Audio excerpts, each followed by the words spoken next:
Right. Hello, Sarah Nepal. Right. Welcome everybody to this afternoon's meeting.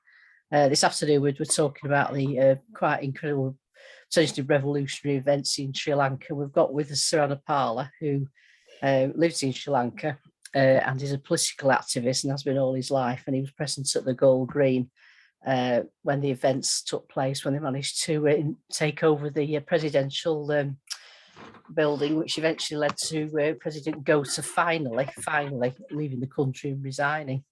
So I'll hand you over to Sarah Nepal. I'm just trying to find him. Sarah Nepal, how long would you like to speak for? 20 minutes. 20 minutes. I'll tell you at 15, okay, and try and keep it to 20 if you will, because I'm sure we've got lots of questions to ask. Yeah, yes. The 15, okay. Can I just say, can everybody please mute if you're not speaking, because otherwise we get background noise, which is quite distracting. Okay. Okay.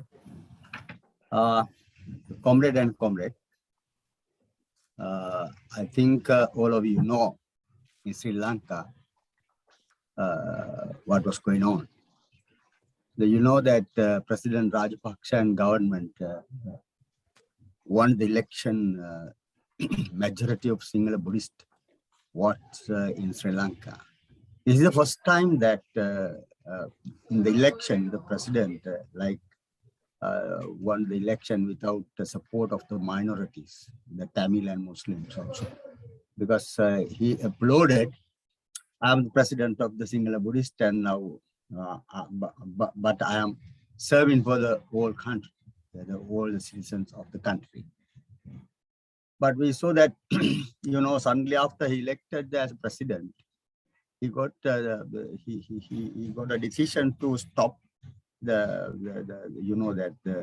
fertilizer come from abroad, especially the chemical and the things, and try to introduce the bio fertilizer and the things. But however, it was failed, and the agriculture was went down, and the result of that, the scarcity of foods and the high prices of the rice, everything, the first quarter after he got the, and 6 months ago.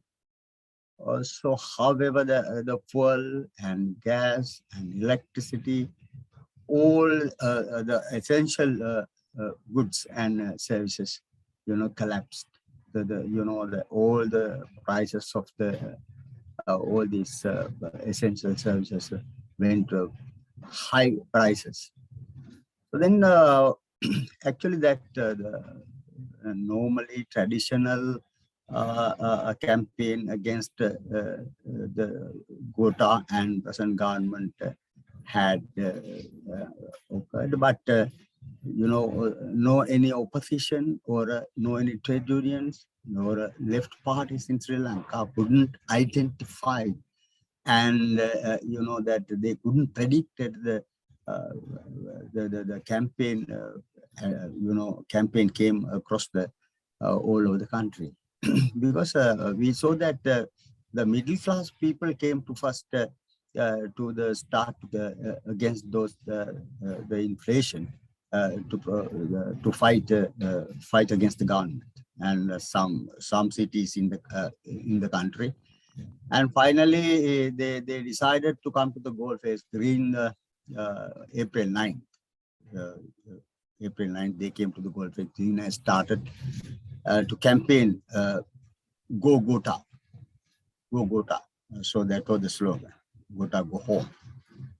And also that they added that the Rajapaksa family should go out because they failed to fulfill the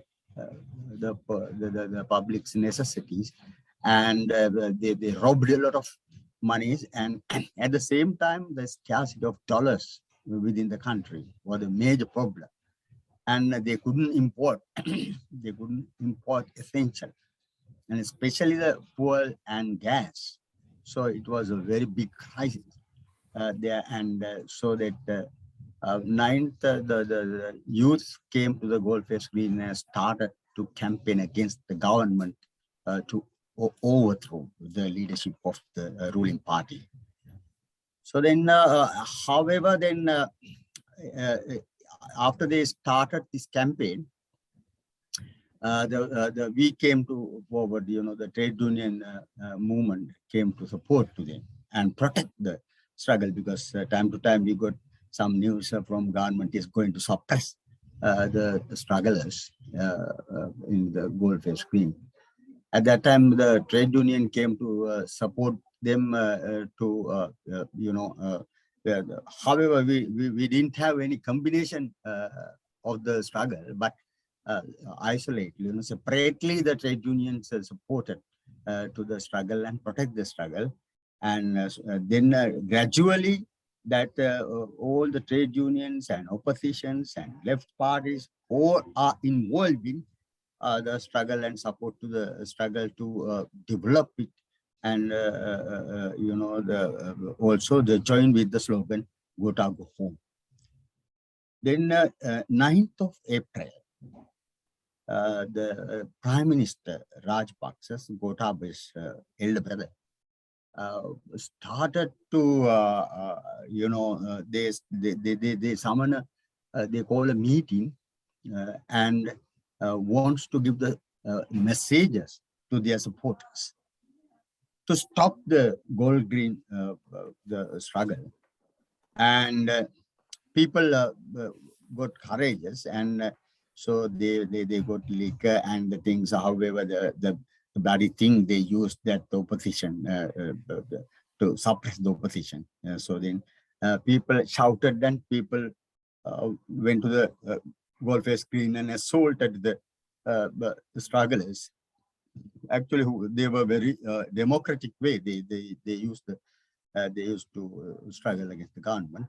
But the ruling party supporters, especially Mahinda Rajapaksa and Gotabaya Rajapaksa, both of them instructed to them to openly to go and the assault and sabotage the campaign.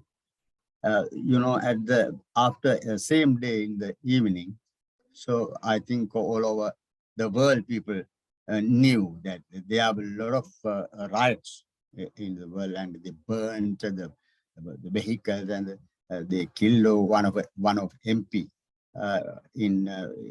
on the way in his house in the evening. So killed, and I think it was a very big riot in Sri Lanka. Never seen before, actually. In our life, we didn't see these type of protest in Sri Lanka. So then that was the 10th of May, the Prime Minister resigned from the ministerial post, and also all the cabinet resigned, and asked to then Gota asked to invite to the parliamentarian to get a prime ministership and ruling the country. So as nobody came to get the prime ministership, but finally at once Ranil Wickremesinghe appointed as a prime minister. The funny thing is, he's the only one member of the parliament, but it was a traditional party in Sri Lanka, the United National Party, UNP. He started, I think, 50 years ago.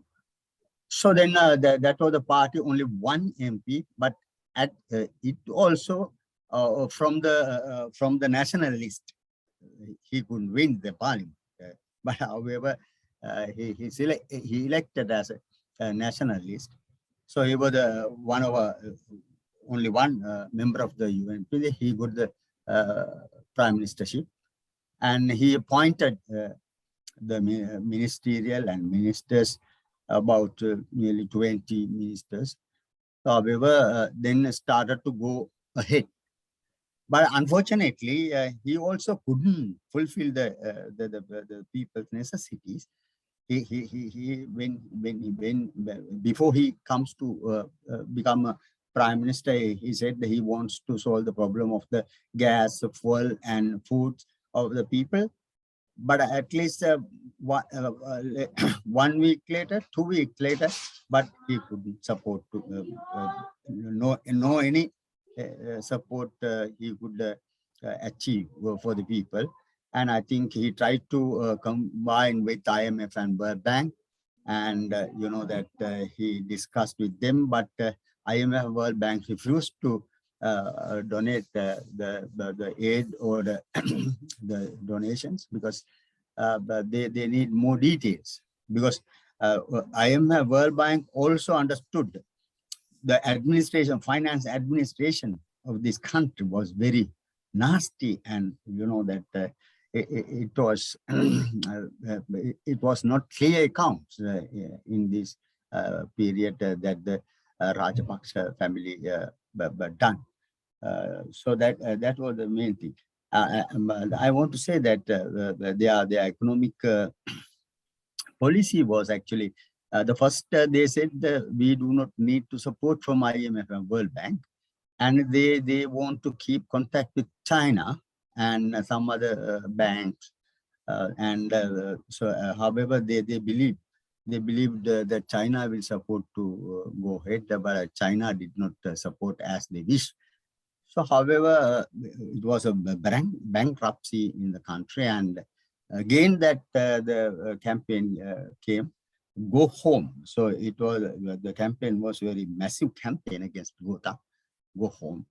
So then the result of that, now that, that 13th of this month, Gota resigned and went abroad, and he's Zig in Salem, I think. I don't know where is he and thing. However, now he's not in the country, and also Rajapaksa, members of Rajapaksa family also can't come to face to the people, and they are still hiding in the country.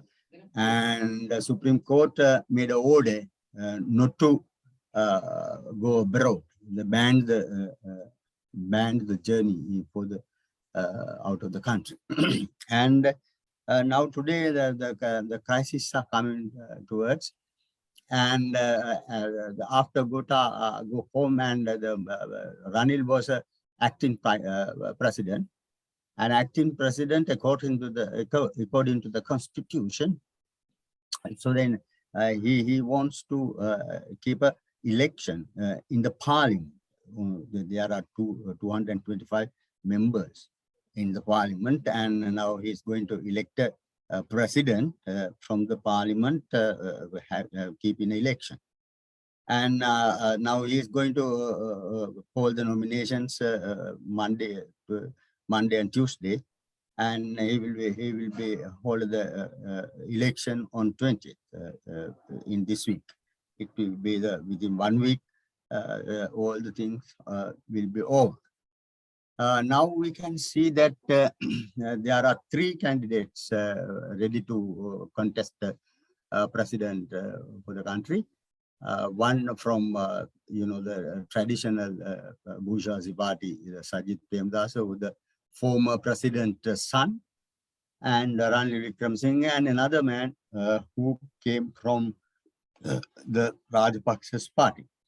But however, that we can't now there are so when we see that external sign, we can see that Ranil Wickremesinghe is trying to get the votes from Rajapaksa's party people, and the Sajid and another candidate, they are talking to make a coalition within the parliament and get the support if Sajid appoint as a president. So then the another party from Mahinda Rajapaksa's party, the candidate may be the prime minister. So 20 minutes, Sarah Nepala. Yeah. That is the situation now. But the thing is, we can see no solutions, no any expectations for the people. Sometimes they may settle they can settle the top of the management within the parliament, but we can see no any relief for the poor people, the working class, and you know that the people low income people. So that now we can we had a discussion today with strugglers and the trade unions, and our decision was to move ahead, to move forward, continue the campaign, refuse the elect the this type of person Ronald Wilson as a president, because he has not a clear mandate from the people. And however, we decided to continue the campaign, all these things. And there are two.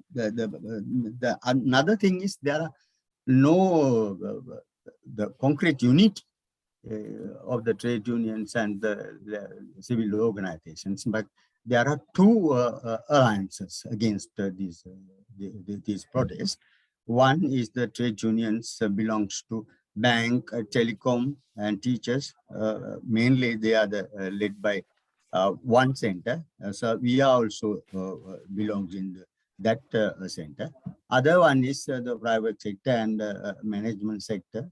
There are no significant trade unions with them, but they have some, this is the new left parties, they call JVP, and they are running another center.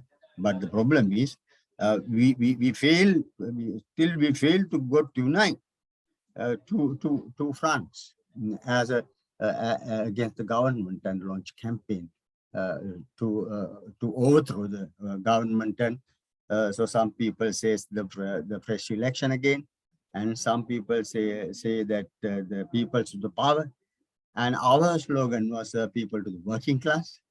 So I think we have little enough room to put forward the new demands, the power to the working class, I think.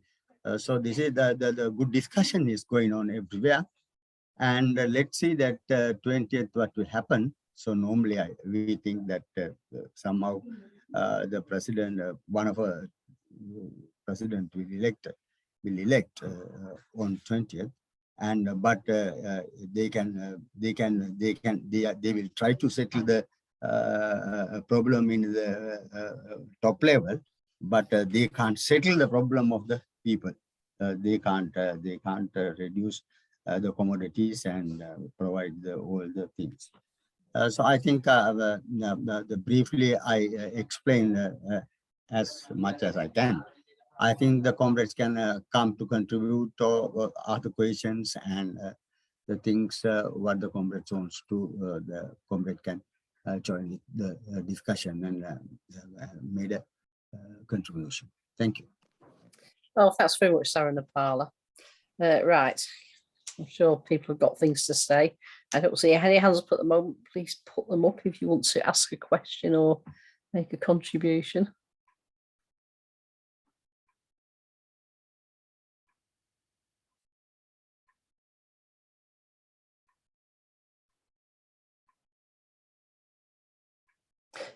Peter. Thanks, Pam. Thanks, Sarah Napala. Just a short question. What's the state of the armed forces towards the situation in Sri Lanka at the moment, Sarah Napala? Thank you. Yeah, I'll reply. You know, at the period of the struggle, we could see some, the police and army gave small support to the strugglers. And some army people shouted, "We do not shoot you." So now the funny thing is, now the acting president is going to explanation and transfer to the station at that army people who was trying to show their support for the people. And some police constables also supported to the strugglers. There were no, we got to understand that some officers did not care about the orders of their superiors. and they were with the normally they were with the strugglers. That was the situation in the army and police. Else? Can I just ask a question while everybody's thinking? Can you tell us a bit more about the mood of the protesters? You know, how confident they are, how determined they are. I noticed the other day, quite interesting, they were actually the day that the Gota agreed to resign, the day they occupied the presidential building, that there was a real mood of celebration, that people were actually giving milk rice to the army, which of course is a sort of celebratory food in Sri Lanka. And I just wonder if you just say a bit about the mood of the protesters. Actually, that was the peak of the struggle. The strugglers invaded the presidential palace and presidential secretariat and prime minister residence. Three of places because they want to show their struggle is going ahead. Yeah? So that's why that they took the whole premises under their control. But they control Lanka, they keep it. The Gota resigned. However, they announced verbally the Gota went and Gota is going to resign, but the strugglers did not withdraw the premises.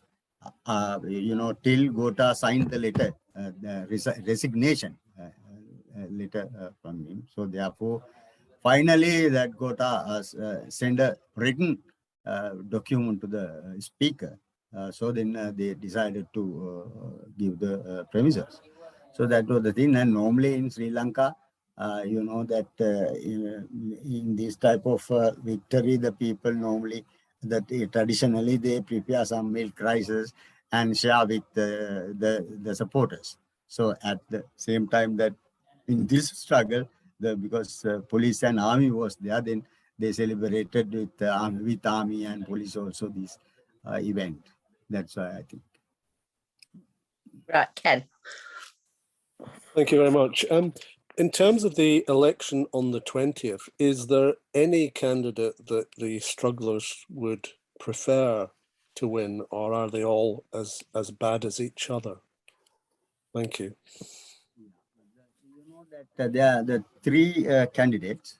All are from the parliamentarians, now present parliamentarians. And according to the law, according to the constitution, that was the way to elect the president after president resign. So that is why that the acting president called nominations for the presidentship. And now, as I explained, that one from United National Party, so it was a very old party and traditional party, but last election they lost their base. They lost their base, and they couldn't win one parliamentarian. But they got one parliamentarian because of at the national list. When we our election system, we have to provide the national list. After we fail, get a win for the parliament, then national list can select some parliamentarian according to the percentage of the votes. So that was the way that Ranil Wickremesinghe was a leader of the United National Party, and he put to the parliament after the election. After the election, it was also a very, very, very debatable decision, because they got time 3 months to discuss are they going to appoint Ranil or another people. And one candidate now, he's a ruling party. He belongs to ruling party. One Dallas Alaperum or something like that, the name. And one from the JVP, the Anura Kumar Disanayak, also contesting for the presidency. And another one is that Sajid Premdasa, the son of the former president, Premdas. So three of them,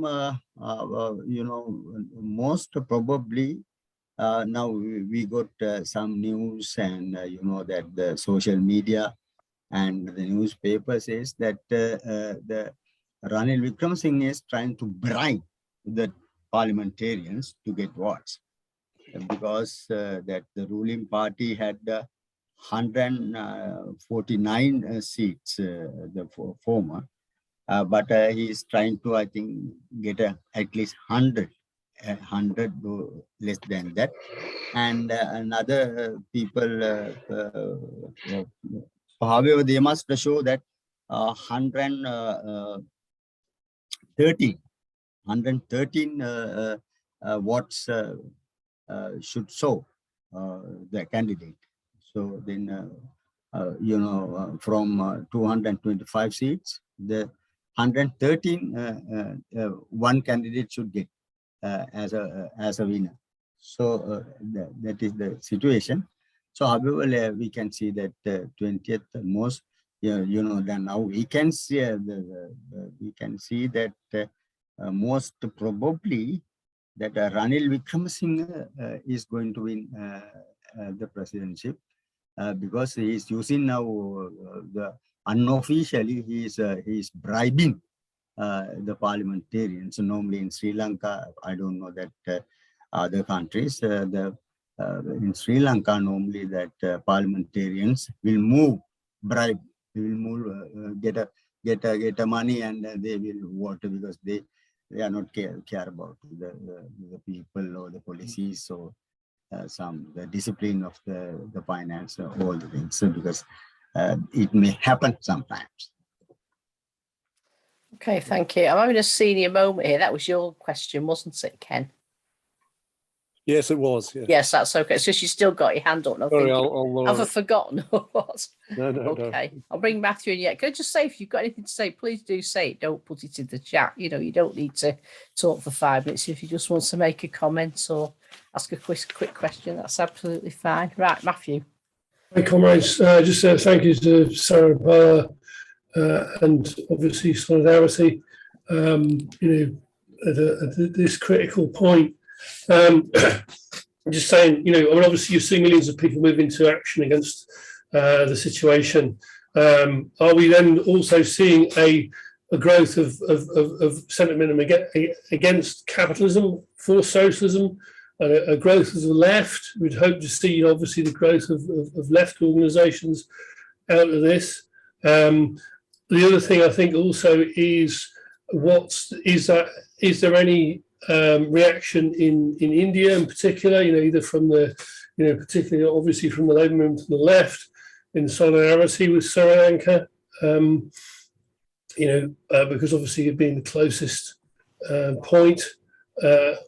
The final bit also is, clearly, obviously you're looking at the preparation to repression. They're working on repression. Wickremesinghe has said, often enough, that he wants people shot down in the streets.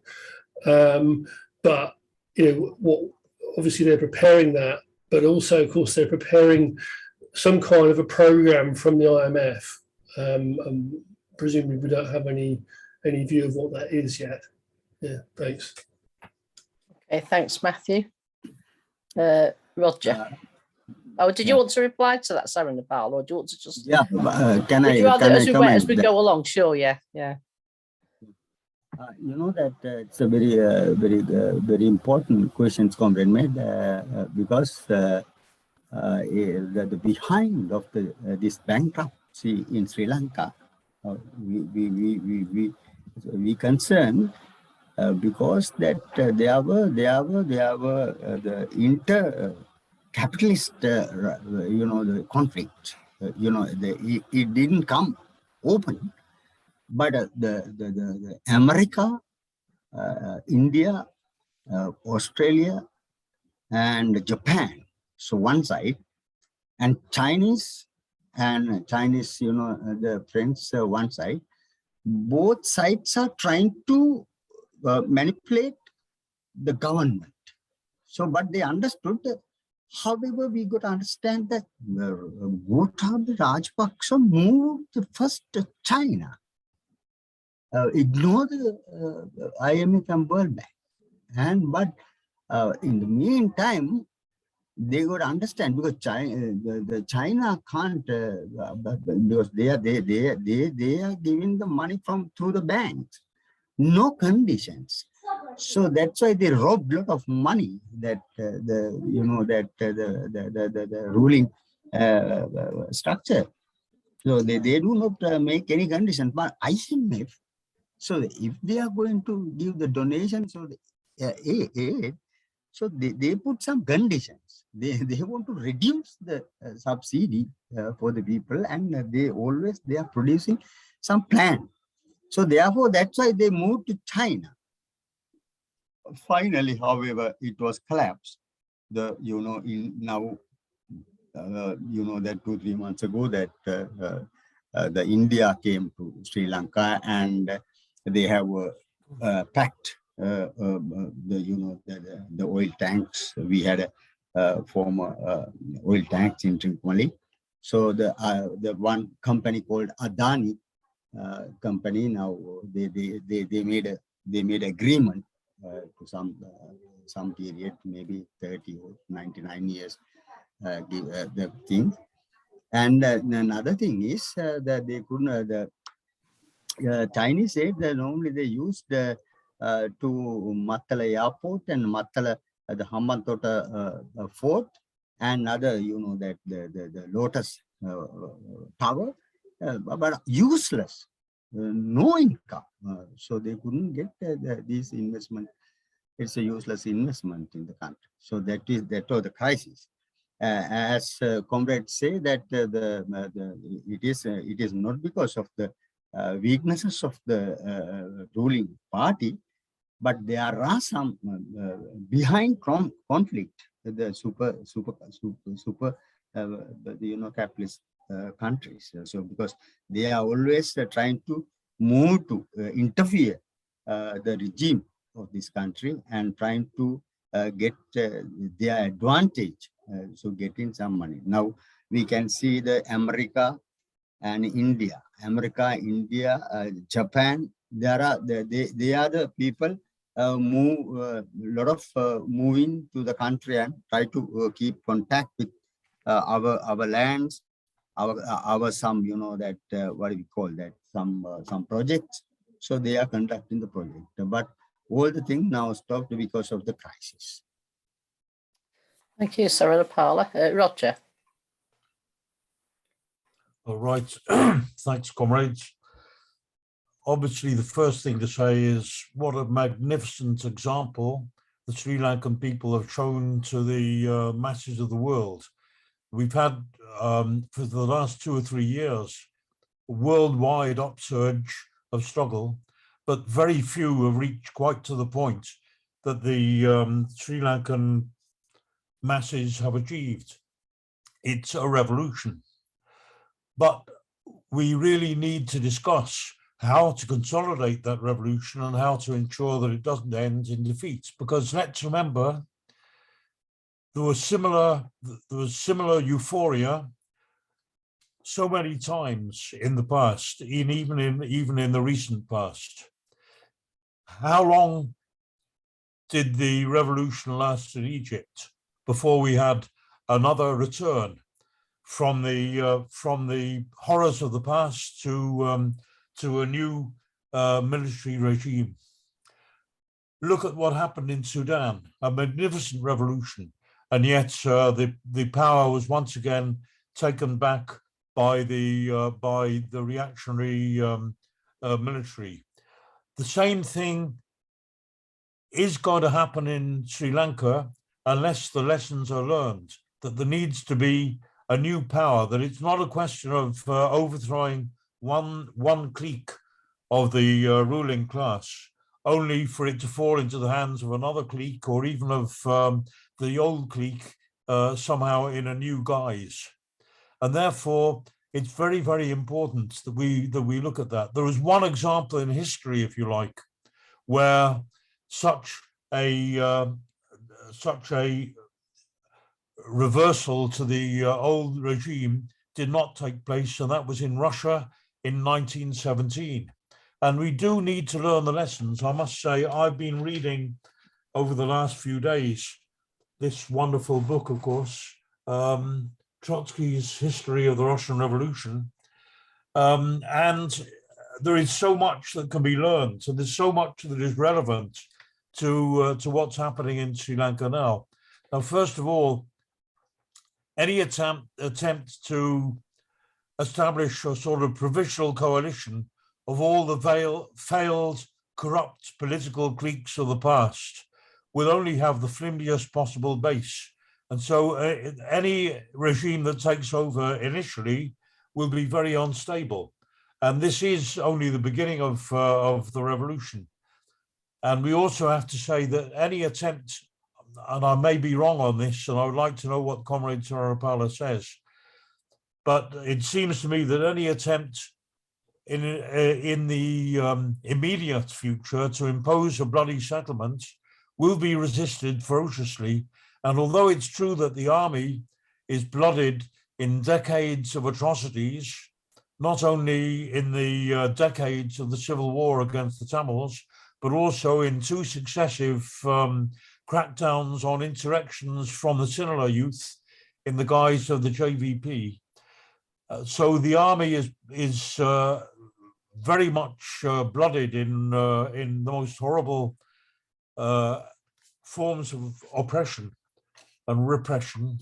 But nevertheless, it's likely in this situation that initially, at least, the army could be unreliable and would split in the attempt, in any attempt of a crackdown now. I was talking to a comrade from the Frontline Socialist Party which played, I think, quite a major role in these events.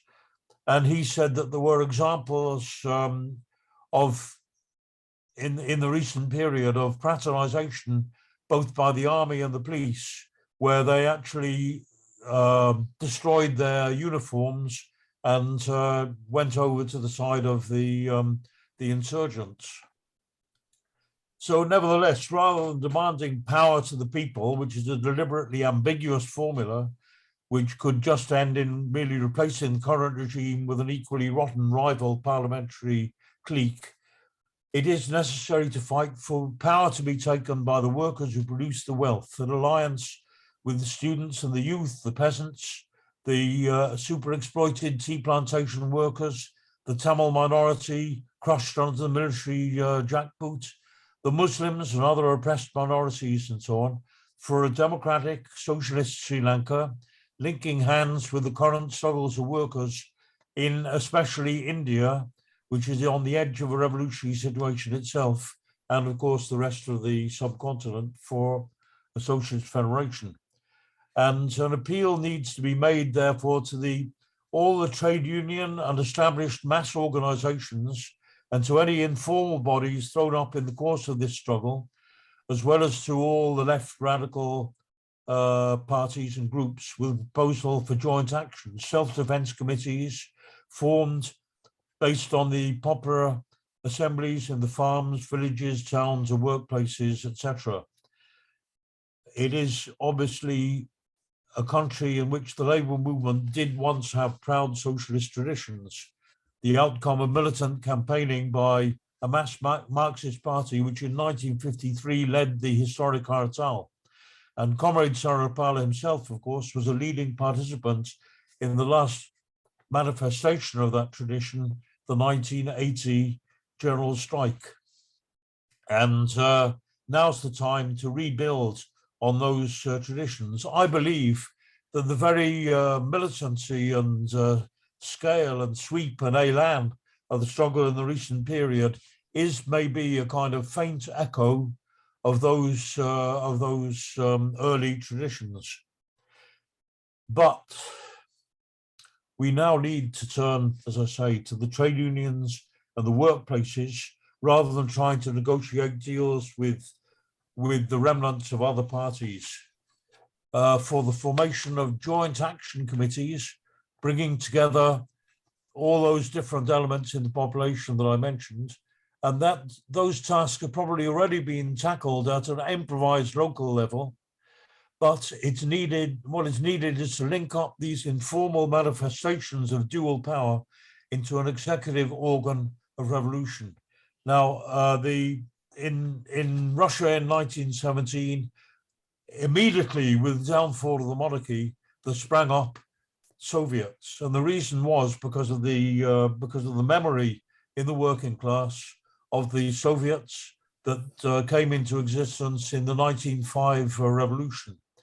Now, if that has not happened now, if no kind of spontaneous, ad hoc at least, groups like that have not been formed now, then it's absolutely crucial, absolutely urgent to form them now, because otherwise, as we saw with Egypt and all the other examples, the power will slip out of the hands of the masses all too quickly. So I'd really like to know what Comrade Sarapala can tell us about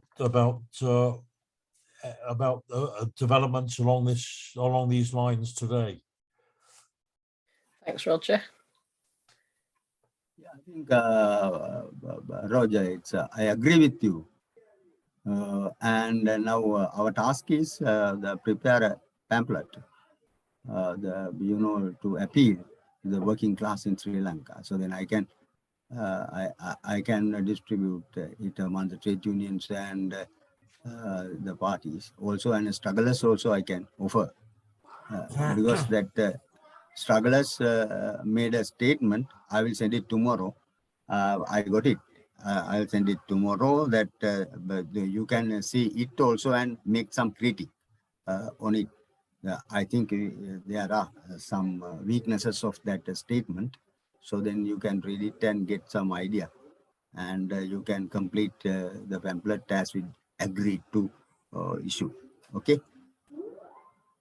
Okay, thanks, Larry.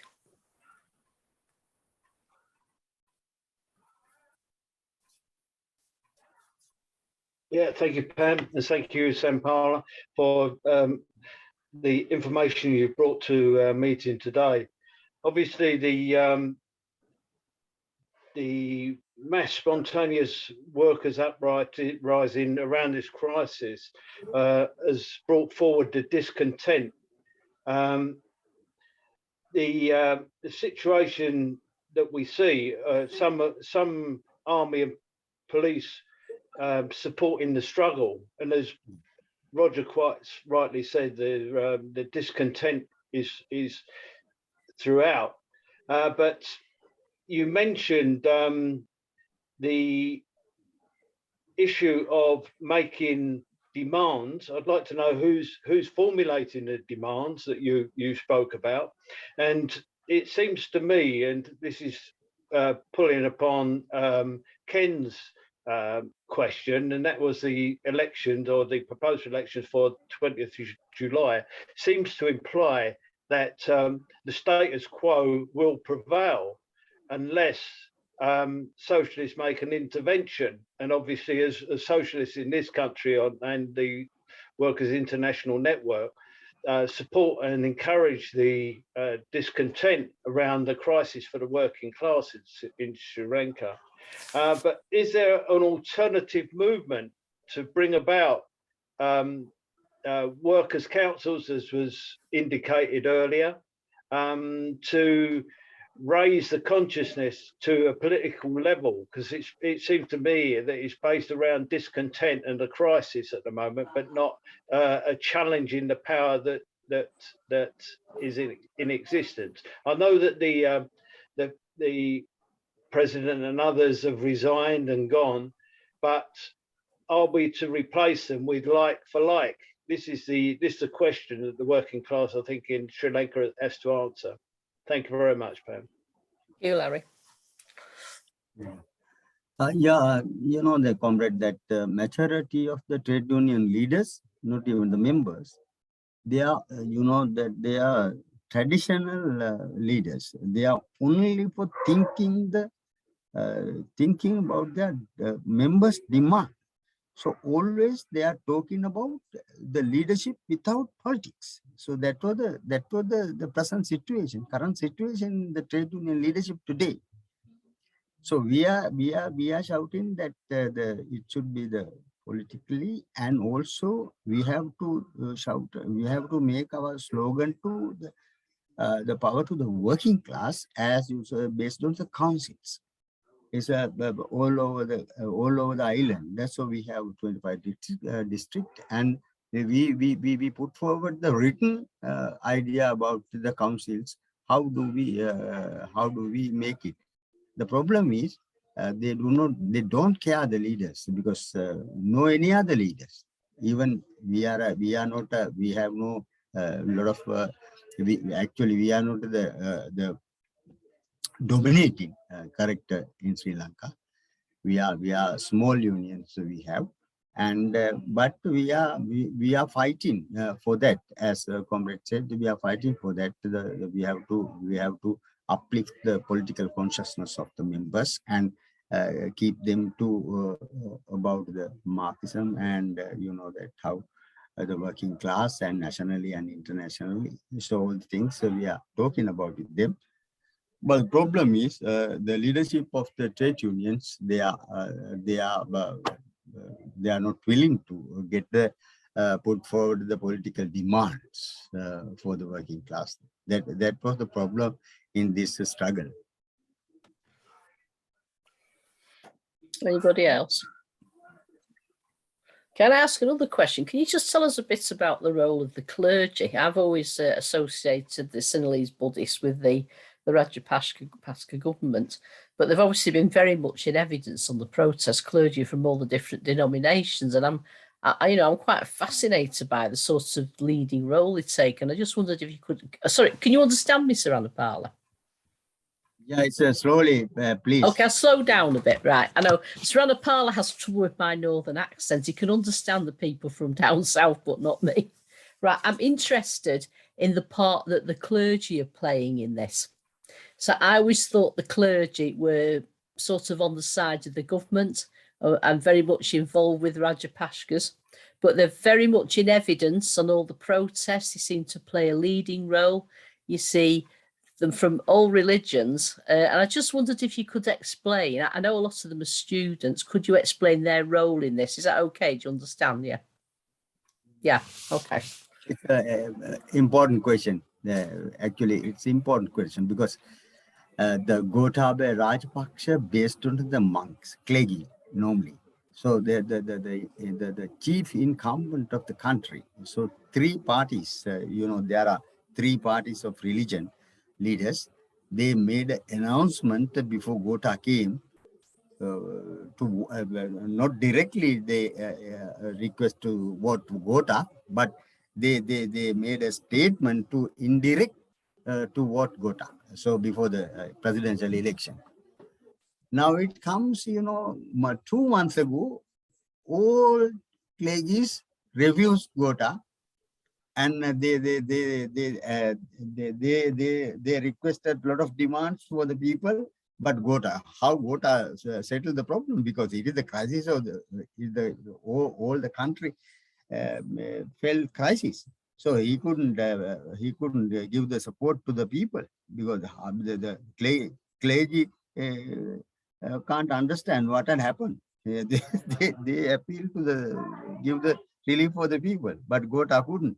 And then clergy decided, don't come our temples. Don't come our temples, Gota and Gota supporters. Stop. They banned to come there. So however, now in Sri Lankan people also got little understand. So it won't have, that the people got practically they understood the clergy is not a valuable part of the society.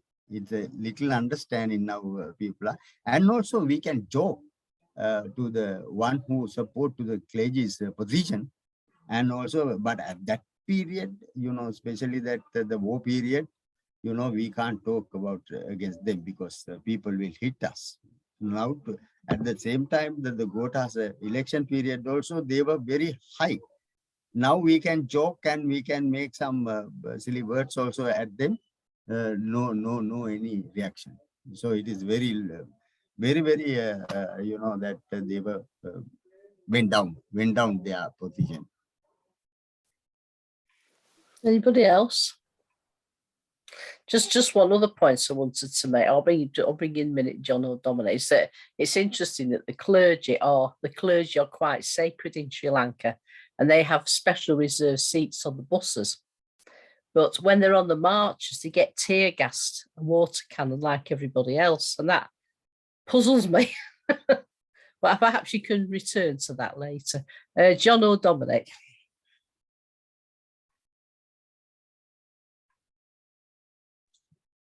Yeah, sorry, it's Dominic. It's only a quickie, but I think the main danger is that if you look, you know, obviously Sir Ramapala was saying the danger with the trade union leaders, but they'll be looking to maintain the status quo. They'll be looking for the existing politicians or some branch of the existing politicians to reform some stable, as they see it, position in which they can operate as usual, instead of looking at what the interests of the working class are and what's needed to be developed.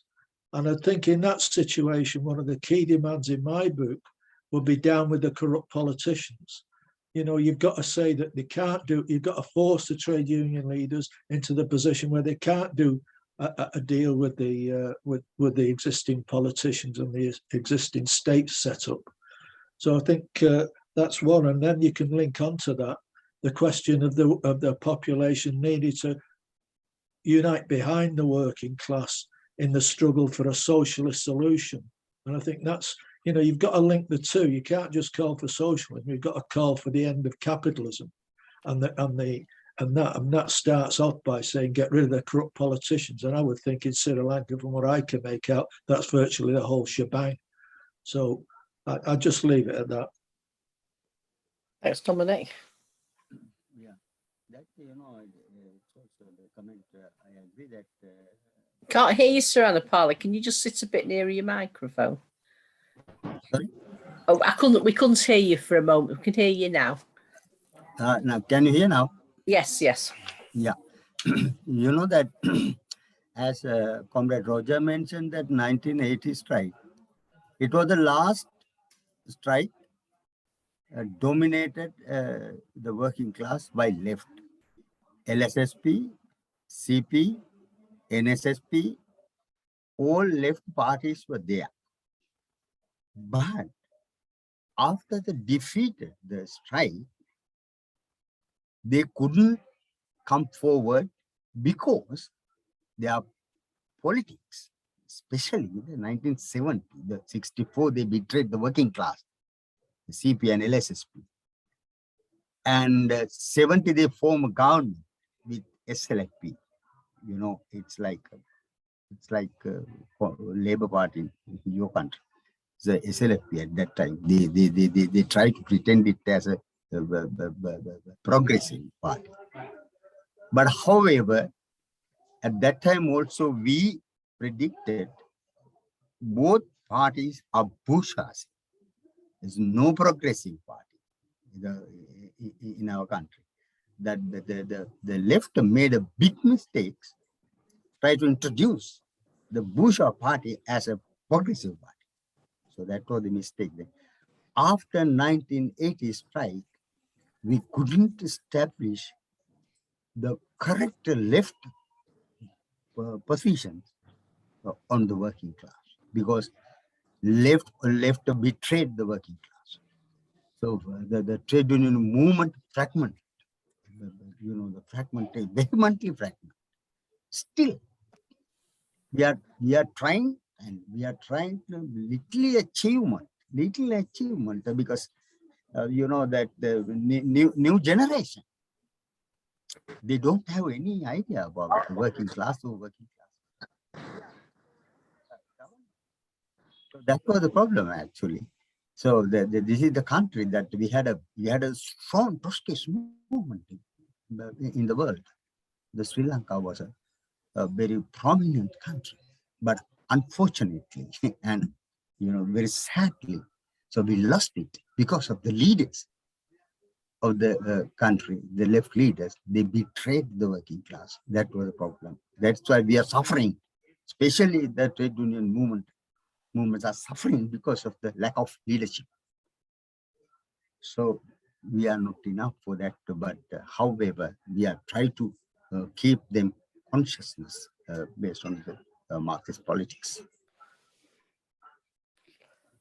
Anybody else? Can't see any hands up at the moment. Ian. Hi, I'll just have to keep the camera off. That's all right. That's fine. Long as you're here. Yeah, I asked the question in the chat about Ranul, about how I don't think there'll be any favourites in amongst the four candidates going for president for the strugglers, but I'd imagine he'd probably be the least favourite in that he's already there. He was the prime minister before, and one of the demands was for him to go, and now he's apparently bribing people to get the job full time.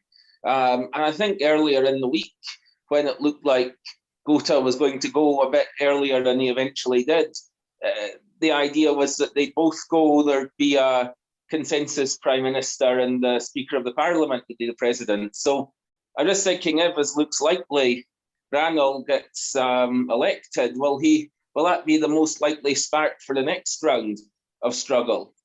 Also, just a couple of other quick ones was the JVP.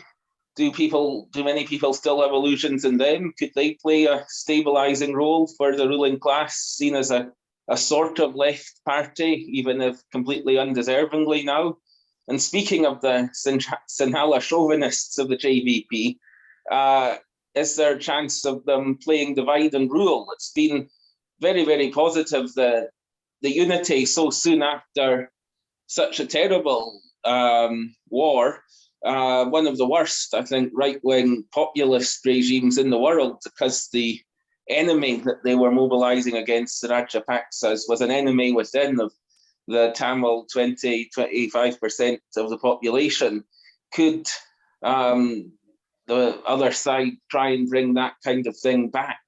And how much success do you think they could have, and how much success would our side have in heading that off? Is that something that the strugglers are actively considering already? Thanks. Thanks, Ian. Do you want to respond to that, Sir Anapala? No need. It's a comment and contribution. It's okay. Okay, I'll ask Charles next then. Charles? Yeah. Yes, thank you. I appreciate the conversation. I'm calling in from near Oakland in California. And I think that the last comment about the failure of the Trotskyist movement in Sri Lanka that led to disenchantment with Trotskyism by the working class is something that the entire Trotskyist and left movement has to take up and do a reevaluation of the degeneration of the Fourth International. And I see a lot of comrades who've got years and years of experience and a lot more books on their shelves than I do. So I think we really need to do that reassessment and say, how is it that after all the training we got from Trotsky in the 40s, we failed in World War II to apply the methodology of the proletarian military policy and carry the independence of the working class forward through the 50s and 60s and 70s to prepare the international working class.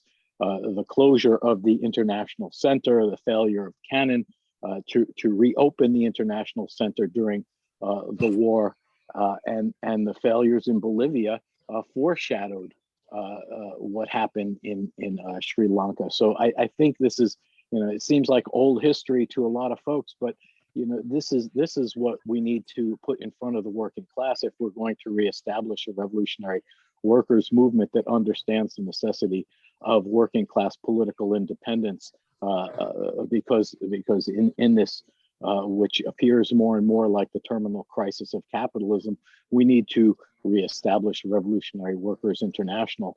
That's clear, and it needs to be very clear on fighting for working class independence. And not to drag Ukraine into the conversation, but so much of the left has jumped into non-class terms like the resistance and turning that war into another people's front.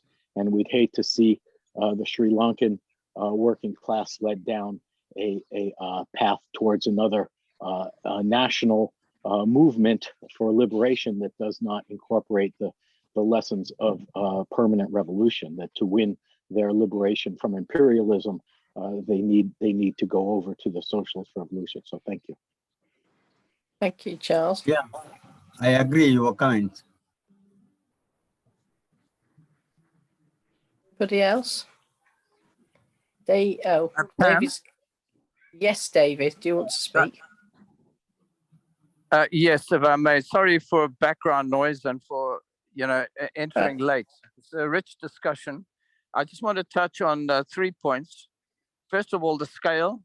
Secondly, initiative, and thirdly, program. I think firstly, my reading of what we've seen is that the masses had power almost in their hands. The military and the police were prepared to sympathize, if not to do more. But, we now see a turn in the situation.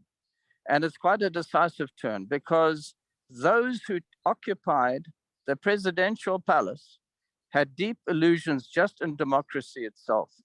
They were seeking, as I wrote in the Facebook entry there, to find uncorrupted politicians who could take power.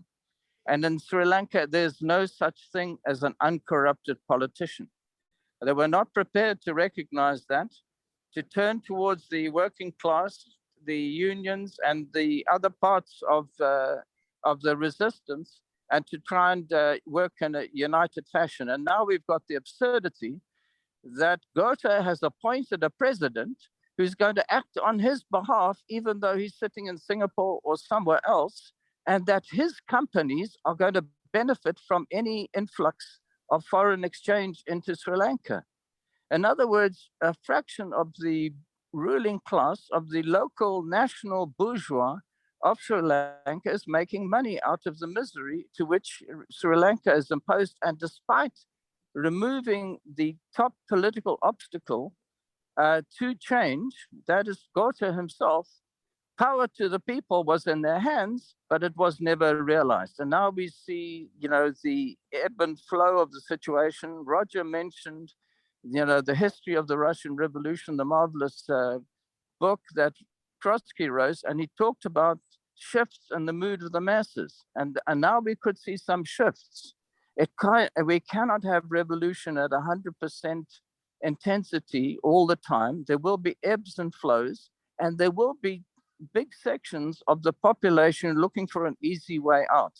Now, one of the things which has not been mentioned, and it's very absolutely critical in my mind, is that although these politicians are known to be absolutely corrupt, although that needs to be documented, we do need excellent, reporting on this to show that each one of them had a finger in the pie. Gota had a 2/3 majority, I understood. It's not as though he was a nobody.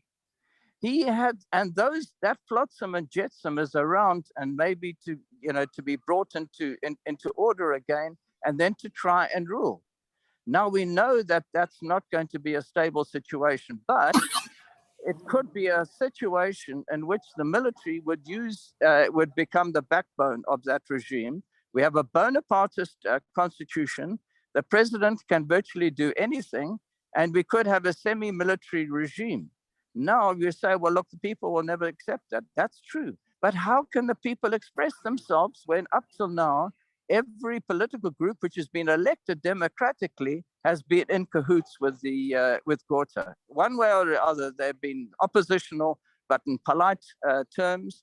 They've not really mobilized the masses. The JBP is a very dangerous factor in my view, because they could open the door towards further parliamentary illusions. And try and help stabilize this emergent presidency and emergent government. All parties are to be included in the new government. That's the story. In other words, the JBP is there too, and it will be seen by some as a way of being a kind of force for the people within that strata. Horrendous though that this seems. Now we are talking about organizing the working people's committees and so forth. But I must say, I haven't yet heard of it, because that goes on to the second point. How does the left take initiative at this point? And the left has to take the initiative in terms of spelling out. I was going to make a posting of what the governor of the central bank says. He says that there has to be a stable government, and obviously that's what the bourgeois wants, to be able to get any money at all from internationally to help bring food, fuel, and pharmaceuticals to Sri Lanka. Now, when the people are actually on the stones, that seems a fairly plausible argument. In other words, put up with the bastards for a little bit longer, because after the pain, then you can have elections. They are refusing to have elections at the moment. They are absolutely adamant that there will be no election at the moment, because the whole Gotabaya is at the moment in its weakest point. On the other hand, the bureaucracy is reestablishing itself and will firm up this presidency. So we should be demanding elections now. A constituent assembly would be very nice, but it must be that we then move towards getting rid of this Bonapartist constitution. That's a deadly danger, to the people. The military, in my view, is still a deadly danger. It's nice to know that one or two people came across to the people, but hold on, you've got to live. Your family, the soldiers' families have to live, and they have to get money to be able to buy anything. So they'll put the uniforms back on again if they cannot see that the masses are leading on to power. So that's the question then comes to the program. And the program has to be, in my view, elections now, get rid of the whole 252 or whatever it is, parliamentary representatives. They represent nobody except themselves. Secondly, we need to have a dietary minimum for all people. In other words, to get back to 3 meals a day, and then to set out what that means in terms of demand of food, of rice packs and rice bags, of a certain dimension by every week for every family. That has to be written in there. And then to be able to use that kind of very basic program. We had land, bread, and peace. In the Russian Revolution, we have to have 3 key demands and then put that forward. Force unity from below. And I say force because it seems as every fragment wants to do its own thing. And then to unite the people around those demands, and then build the people's committees, the working people's committees on that basis. But the elections, I think, are critical. They're being denied to the people. And I think it'll be catastrophic if we allow this cards exchange, the card game that is going on in Parliament, because that will consolidate reaction, no doubt. It's true this will be an unstable regime, but hold on. If the military is not divided, it could restabilize as in Sudan, and then start talking about democracy in 4 or 5 years, so forth, and then consolidate the political bureaucracy, the political parliamentary lampoons, the thieves and killers, at that level. And then you've got bourgeois, a form of re-established bourgeois rule for some time. I think it's critically important that in the last few days, we've seen enormous changes, as in the Russian Revolution, with shifts in the masses and also shifts in the ruling class trying to reassemble. It's absolutely unbelievable that Gota's president is still ruling. Unbelievable. But somehow it's been sort of accepted by those people, the students and the academics and the intellectuals who stormed, the presidential palace. They enjoyed, a few moments glory, and now they seem to be handing back power back to the venal, corrupt politicians as in the past. Extreme danger is what I see ahead, and we have to organize, as I'm proposing, with a program, a very effective program, but it must demand elections to get rid of these people, and then move ahead with the other demands, and then to prepare the people, the working people, for power. Thank you. Thank you, David. Do you want to come back, Sir Anna Paula, on that? you want to respond? Correct. Yeah. Not at the moment. No, is there anybody else wants to say anything? No hands up at the moment. We've got plenty of time left.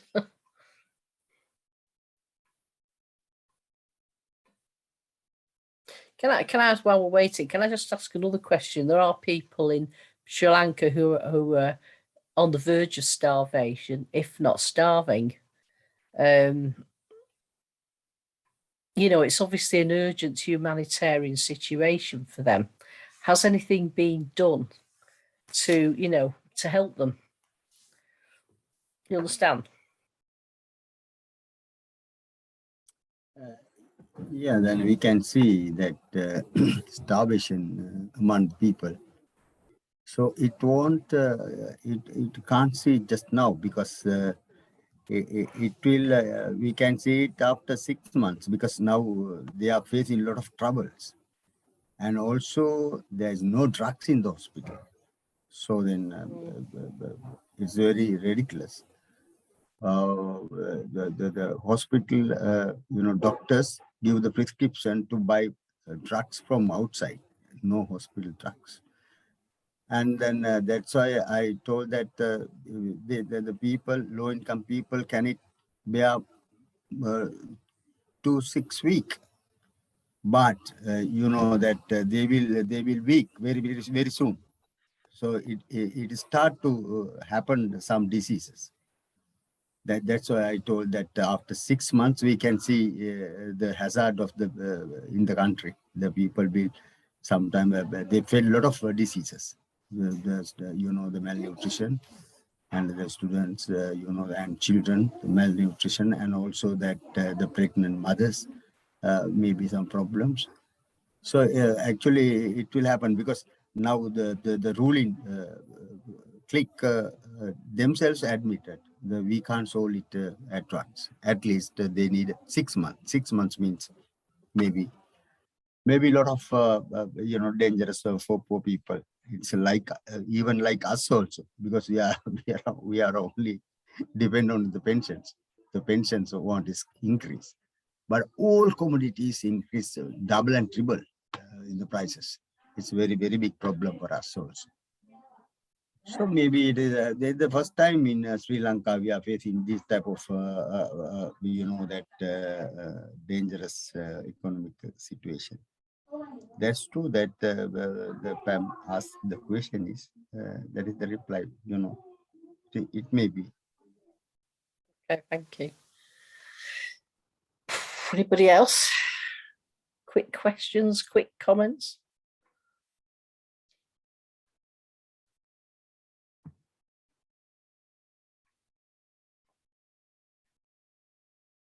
Then if there is no, then we can say goodbye.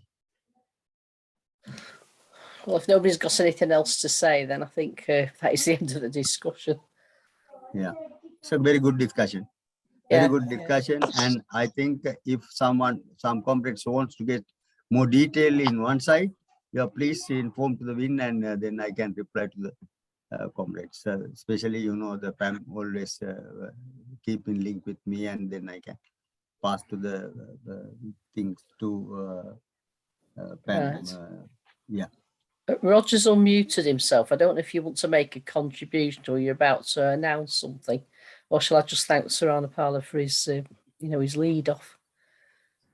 Well, if the discussion is finished, and if Comrade Sir Anapala doesn't want to come back to sum up, You can come back and sum up if you want. Yeah. Do you want to sum up, Sir Anapala? It's just you've said a lot already.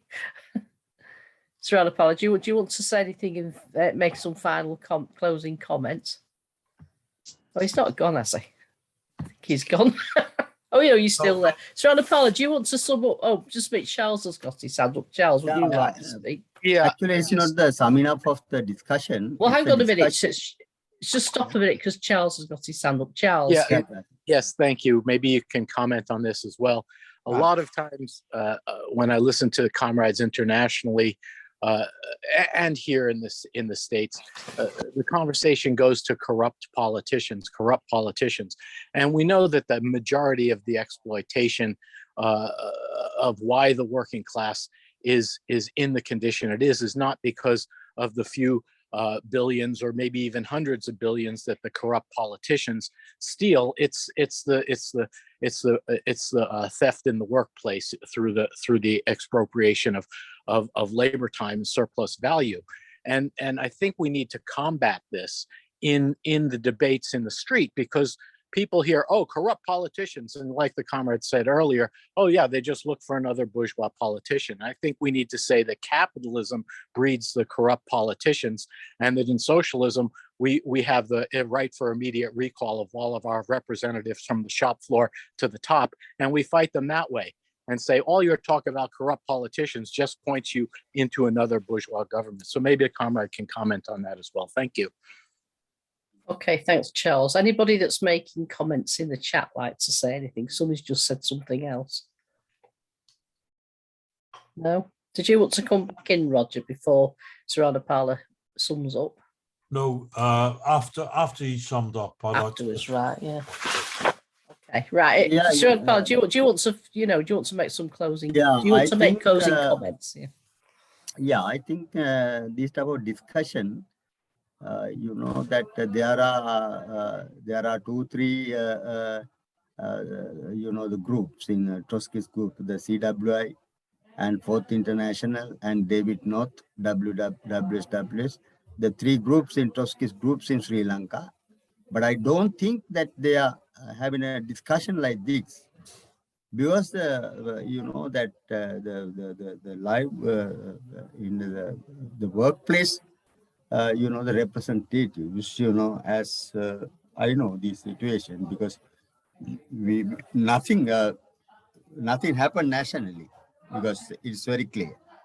We need international. We need international support, and the revolution is in the world revolution. It's not the Sri Lankan revolution.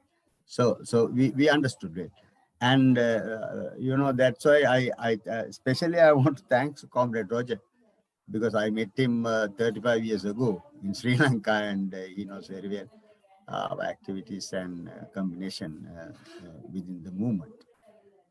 So, however, I luckily I met him late of my life, and now again I am going to start, because now we are bottom in the working class. So some period we were top of the working class, but the leaders made a mistake and we fell down.